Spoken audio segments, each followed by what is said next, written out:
क्या सच में इंसान बिना बताए किसी की समस्या जान सकता है, या फिर ये सिर्फ आस्था और विश्वास का खेल है?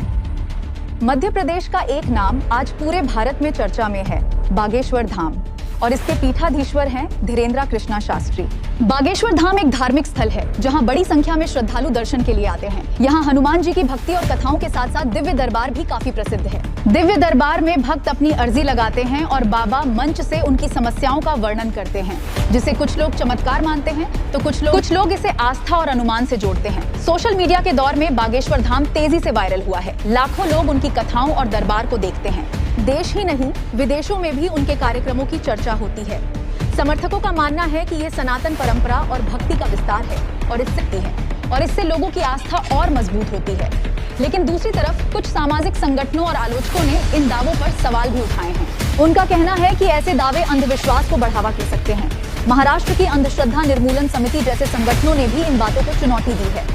कुछ जगहों पर उनके बयानों और कार्यक्रमों को लेकर अलग अलग तरह की बातें भी सामने आती हैं और उनके समर्थक अक्सर कहते हैं कि ये बातें पूरी तरह सही संदर्भ में नहीं समझी जाती।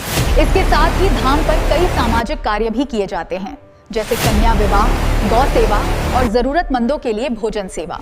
इन्हीं कारणों से लाखों श्रद्धालु इसे केवल विवाद नहीं बल्कि सेवा और आस्था का केंद्र भी मानते हैं। तो सवाल फिर वही है, क्या ये पूरी तरह आस्था है या फिर इसके पीछे वैज्ञानिक दृष्टिकोण से सवाल उठाने की जरूरत है?